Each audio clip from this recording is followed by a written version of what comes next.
છોટાઉદેપુર જિલ્લાના બુડેલી ખાતે ગેરકાયદે દબાણો સામે નગરપાલિકાની કડક કાર્યવાહી।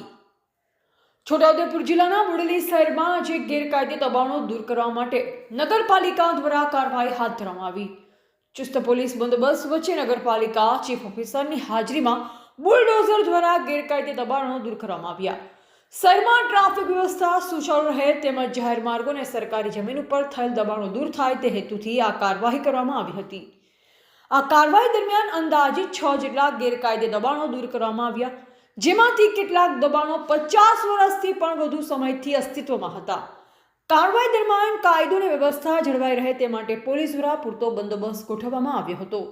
નગરપાલિકા તરફથી જણાવવામાં આવ્યું કે આગામી સમયમાં પણ ગેરકાયદે દબાણો સામે નિયમિત કાર્યવાહી ચાલુ રહેશે અને શહેરની સુવિધાઓમાં અડચણરૂપ બને તેવા દબાણો સહન કરવામાં નહીં આવે। રિપોર્ટર મુકેશ પરમાર, નસવાડી। આજે પૂરતા પોલીસ બંદોબસ્ત સાથે 6 જેટલી કેબિનો રસ્તા પૈકીને હટાવવામાં આવી છે। આ કાર્યવાહી કરતાં પહેલાં એ લોકોને 3 નોટિસ ઇસ્યુ કરવામાં આવી હતી, પણ એમના જોડે કોઈ પણ લીગાલિટીના પુરાવા નહોતા, તો આજે પૂરતા પોલીસ બંદોબસ્ત સાથે એમને હટાવવામાં આવ્યા છે। શરૂઆતની કાર્યવાહી છે। આગળ જે પણ રસ્તા પૈકીના દબાણ હશે, સરકારી જગ્યા પર હશે, એમને નોટિસ ઇસ્યુ કરી અને એમને પણ હટાવવાની કાર્યવાહી કરવામાં આવશે। આની સાથે ઘણા બધા ઉત્પાદનોના દબાણો પણ શરૂઆત આજથી થઈ છે અને આવનારા દિવસોમાં ટ્રાફિકને નડતરરૂપ જે રાહદારીઓ નડતરરૂપ છે બધા દબાણો નિયમ અનુસાર હટાવવામાં આવશે। ભાવિક બરજોડ, ચીફ ઓફિસર, બોડેલી નગરપાલિકા। હું ખત્રી જુબેરભાઈ મહેબૂબભાઈ, કેબિન નંબર 33 હાલ પંચાયત દ્વારા અમને ધંધો કરવા માટે આપેલા હતા। એ કેબિનો જે તે સમયે સરકાર દ્વારા નિરાશ્રિતોને આપવામાં આવ્યા। નિરાશ્રિતોને 31, 32 અને 33 નંબરના કેબિન સરકાર દ્વારા આપવામાં આવે, કલેક્ટરે નહીં, સરકાર દ્વારા।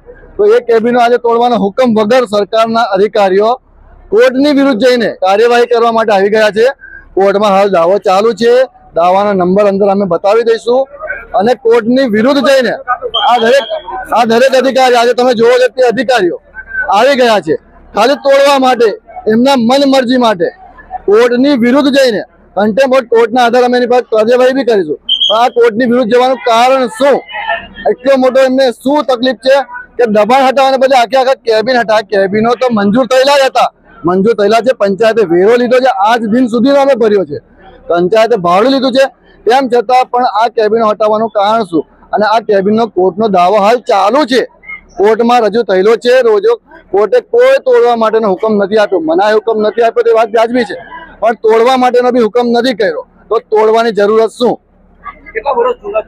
આ કેબિન 75 વર્ષ જૂના કેબિન છે। 1947 બાદ દેશ આઝાદ થયો, પાકિસ્તાનથી જે સિંધી સમાજ અહીંયા આવ્યો ધંધો કરવા માટે, સરકાર દ્વારા આ કેબિનો આપવામાં આવ્યા છે। તેની પર એમને ગુજરાન ચલાવવાનું છે, ગુજરાન ચલાવીને એમનું જીવન નિર્વાહ કરવાનું છે અને એની ઉપર વટ જીવન નિર્વાહ ના થાય, એ લોકો મરી જાય એની ખાતર આ અધિકારીઓ આ સ્ટેપ લીધો છે અમને મારવા માટેનો। અમારે આત્મહત્યા જેવા અમારી પાસે કોઈ રસ્તો નથી, અમે આત્મહત્યા કરી લઈશું, અમારે મરી જવું છે।